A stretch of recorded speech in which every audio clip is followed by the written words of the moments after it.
మన ముఖ్యమంత్రి గారు మహారాష్ట్రకి వెళ్ళాడు. తెలంగాణను అభివృద్ధి చేస్తున్నాను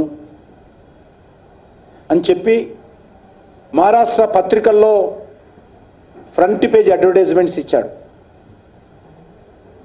కానీ కాంగ్రెస్ పార్టీకి రాహుల్ గాంధీ నాయకత్వంలోని కాంగ్రెస్ ఫ్రంట్కు మరి ఏ రకంగా మహారాష్ట్రలో ఓడించి అద్భుతమైనటువంటి మెజార్టీ, గతంలో ఎన్నడూ లేనటువంటి 1962లో కాంగ్రెస్ పార్టీకి వచ్చింది అన్ని సీట్లు.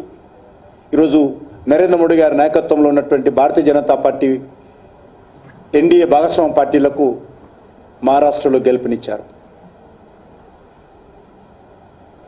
ఢిల్లీకి వెళ్ళి ప్రచారం చేశాడు. మహారాష్ట్రలో 16 సీట్లు వస్తే ఢిల్లీలో కాంగ్రెస్ పార్టీకి గుండు సున్నా.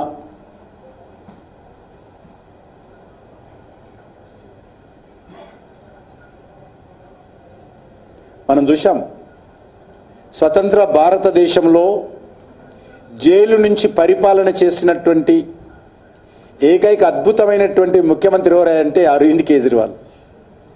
సిగ్గు లేకుండా అవినీతి ఆరోపణలు, అందులో ప్రజల ఆరోగ్యాన్ని దెబ్బతీసేటువంటి ఒక నీచమైనటువంటి కుంభకోణానికి పాల్పడి లిక్కర్ కేసులో జైలుకి వెళ్ళి ఏదో దేశ స్వాతంత్ర పోరాటం కోసం జైలుకి వెళ్ళినట్టు జైలు నుంచే పరిపాలన చేసినటువంటి దుర్మార్గపు ఆలోచనతో కేజ్రీవాల్ మరి పనిచేయడం జరిగింది.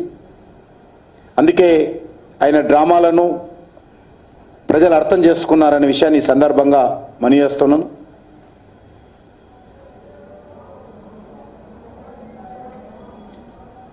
ఈ యొక్క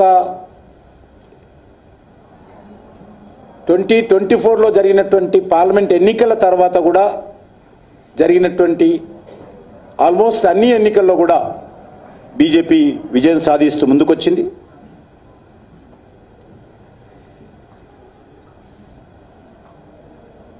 ఈరోజు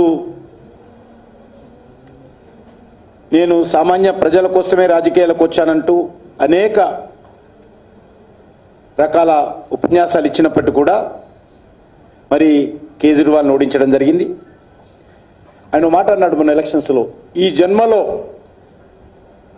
నరేంద్ర మోడీ గారు